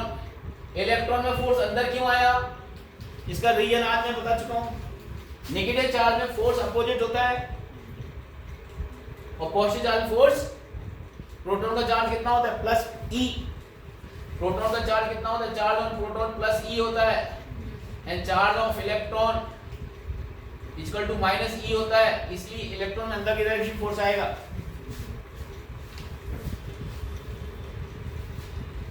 ये भी मैं बता चुका हूँ, फील्ड की डायरेक्शन फोर्स पॉजिटिव चार्ज में लगता है और फील्ड के अपोजिट फोर्स नेगेटिव चार्ज में लगता है।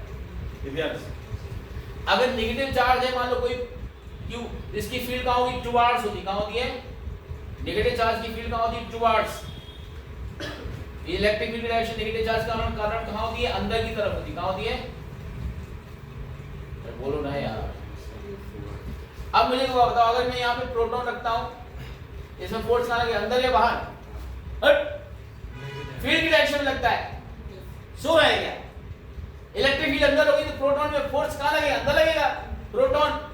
अभी बस सिखाया मैंने, पॉजिटिव चार्ज में हमेशा फोर्स फील्ड डायरेक्शन लगता है, प्रोटॉन में फोर्स कहाँ लगता है, हमेशा पॉजिटिव चार्ज में फील्ड डायरेक्शन में लगता है। बैठ, दिमाग में बैठा लो इस चीज को, चीजें समझ नहीं रहे हो क्या। अरे तो चिल्ला के बता रहा हूँ कि प्रोटॉन, पॉजिटिव चार्ज में फील्ड फोर्स की डायरेक्शन लगता है, फील्ड डायरेक्शन फोर्स लगता है। नेगेटिव चार्ज में फील्ड के अपोजिट लगता है। अब ये नेगेटिव चार्ज है ना, ये फील्ड किसकी है, ये जो एरो बना रखे हैं किसके बना रखे हैं, नेगेटिव चार्ज के एरो बना रखे हैं। अब इस नेगेटिव चार्ज में प्रोटॉन रखोगे यहाँ तो फोर्स अंदर लगेगा बाहर लगेगा? वरना मारूंगा थप्पड़। पॉजिटिव चार्ज है, फील्ड की डायरेक्शन में लगता है ना, पॉजिटिव चार्ज में हमेशा फील्ड की डायरेक्शन फोर्स लगता है। ये नेगेटिव चार्ज की फील्ड है और ये पॉजिटिव चार्ज की फील्ड है, और ये इसमें प्रोटॉन इलेक्ट्रॉन पे देख रहा हूं मैं फोर्स। ये फील्ड किसकी है? Field, electric field due to positive charge, और इस पॉजिटिव चार्ज की फील्ड में हमने प्रोटॉन और इलेक्ट्रॉन कंसीडर किया। तो हमेशा बात सेट कर लो, मैं बोल रहा हूं, मेरी बात को दोहराना। Force on positive charge is always in the direction of, force on positive charge is always in the direction of, and force on negative charge is always in the opposite direction of। गड़बड़ मत करना यार। तो अब मुझे बता, ये proton है, दिव्यांग तेरे से पूछ रहा हूँ, इसमें फोर्स अंदर आएगा बाहर आएगा? सर अभी अंदर ही आएगा। क्यों? मैंने बना रखा है इसलिए। नहीं वो जाहिर है कि फील्ड वही जा रही है। ये बोलना sir negative port two port positive charge में फील्ड डायरेक्शन फोर्स लगता है इसलिए अंदर ही रहेगा, क्योंकि फील्ड भी अंदर है ना। अगर मैं नेगेटिव चार्ज लूं इसमें माइनस ले लूं तो फोर्स कहां जाएगा, अंदर या बाहर? ये ले, ये कहां पे माइनस, ये लिया, ये देखा, ये माइनस दिख रहा है। अब ये अंदर जाएगा, फोर्स बाहर जाएगा? तो बाहर ऐसे होता है कि ऐसे होता है? इधर बोलना सर, पीछे क्या उधर की तरफ बोलना, इधर की तरफ ऐसे बोलता है ना, फील्ड के अपोजिट जाएगा बोलना है यार, फील्ड के अपोजिट जाएगा। ठीक है। नेगेटिव चार्ज में फोर्स हमेशा फील्ड के अपोजिट, और पॉजिटिव चार्ज में फील्ड हमेशा फोर्स फील्ड की डायरेक्शन में। Remember this point, don't forget.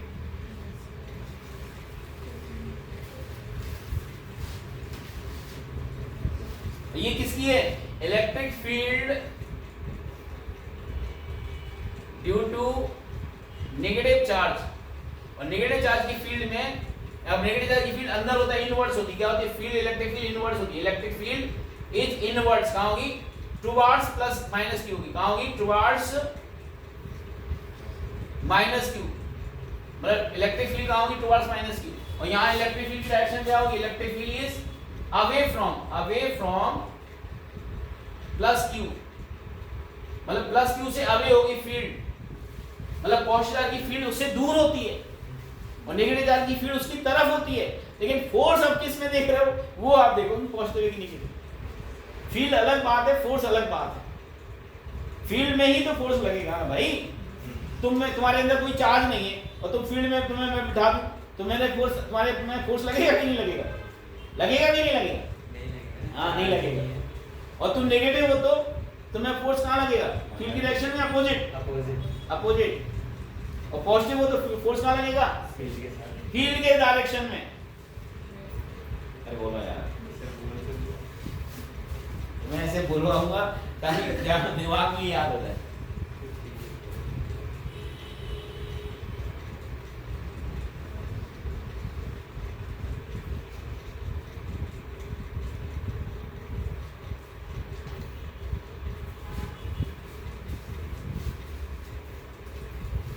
यहाँ भी वही चीज काम करते हैं, जैसे नेट इलेक्ट्रिक फील्ड निकालनी हो किसी पॉइंट पर, अगर 2 से ज़्यादा चार्ज रखे हो तो सबकी इलेक्ट्रिक फील्ड वेक्टर फॉर्म में लिखते हैं और 0 कर देते हैं। यहाँ भी प्रिंसिपल ऑफ सुपरपोजिशन लगता है, जैसे इलेक्ट्रिक ग्रेविटेशन इलेक्ट्रोस्टैटिक में सिखाया था कि बहुत सारे चार्ज रखे हुए एक दूसरे पे फोर्स लगा रहे हैं और किसी एक पे नेट फोर्स निकालते हैं तो सबका वेक्टर सब निकालते थे। यही ऐसा इसमें भी करते हैं, यानी सुपरपोजिशन प्रिंसिपल इलेक्ट्रिक फील्ड में भी काम करेगा। तो लिख लीजिए प्रिंसिपल ऑफ सुपरपोजिशन। कहीं जाना है क्या? कोई बात नहीं, चले जाना, कोई क्लास हो जाए। तो principle of superposition applicable in electric field also. Principle of superposition is applicable in electric field also. Principle of superposition is applicable in electric field also. Electric field में भी प्रिंसिपल ऑफ सुपरपोजिशन एप्लीकेबल होता है।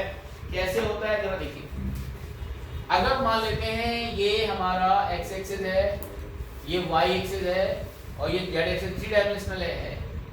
और यहाँ पर कुछ charges रखे हैं, Q1 यहाँ पे रखा है, R1 लोकेशन पर रखा है, और Q2 रखा है R2 लोकेशन पर रखा है, और यहाँ QN रखा है। ऐसे बहुत सारे रखे हैं। ये RN लोकेशन पर रखे, कहाँ रखा है? RN लोकेशन पर रखे। ऐसे और भी रखे, दुनिया भर के रखे हैं, सारे थोड़ी रखते रह जाएंगे। समझदार के लिए सारा काफी है। बोलिए। तो अगर आपसे कहा जाए कि इस पॉइंट पर या इस पॉइंट पर या इस पॉइंट पर उस पॉइंट पर, इस पॉइंट पे नेट फील्ड बताओ, इलेक्ट्रिक फील्ड बताओ, net electric field at point और इसका मतलब net electric field at O निकालना है मान लो। तो सबका अलग अलग फील्ड निकालेंगे। अब देखो, हो सकता है इसमें कोई चार्ज, ध्यान से लिखना बंद करो, हो सकता है कोई पॉजिटिव हो सकता है कोई नेगेटिव हो सकता है कोई पॉजिटिव हो, कोई नेगेटिव हो, सारे पॉजिटिव हो, कुछ नेगेटिव कुछ पॉजिटिव हो, ये सारे नेगेटिव पॉजिटिव, अरे कुछ भी हो सकता है। तो अभी मैंने क्या सिखाया आपको? पॉजिटिव चार्ज की फील्ड अवे, नेगेटिव चार्ज की फील्ड टुवर्ड्स, पॉजिटिव चार्ज की फील्ड अवे। मैं यहाँ लिख करके दिखा देता हूँ, तुम ऐसे समझ जाओगे। मान लो ये पॉजिटिव चार्ज है, ये r डिस्टेंस है, तो यहाँ पे फील्ड की वैल्यू क्या हो जाएगी?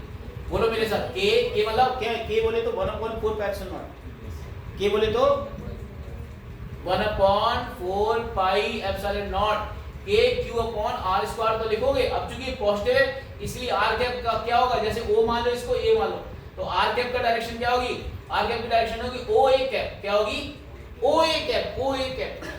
हाँ, अगर ये -q यहाँ रखा है और इसी पॉइंट पे फील्ड निकाल लो, तो इस इलेक्ट्रिक फील्ड को क्या लिखोगे? इस इलेक्ट्रिक फील्ड को क्या लिखोगे? बोलो k q/r² और यहाँ लिखोगे -r कैप। अरे भैया, इसकी फील्ड इधर होगी ना, इसकी फील्ड तो इधर होगी ना बाबा, इसकी फील्ड इधर होगी ना बाबा, तो इसको -r कैप लिख, ऐसे को लिख सकते हो k q/r² और यहाँ लिखोगे टुवर्ड्स क्या लिखोगे? AO cap. अरे बोलो ना, यस सर। ये इधर होगी, नेगेटिव की उसकी तरफ होती है, पॉजिटिव की उससे आगे होती है। ये वेक्टर फॉर्म में तो हो गया। लिखो,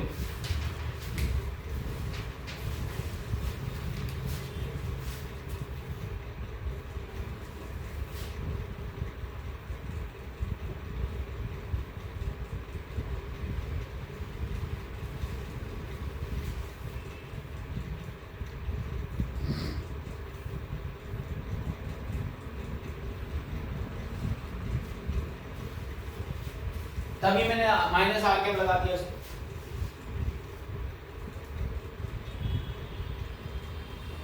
ये साइड में कहीं लिख लेना, बॉक्स बना के।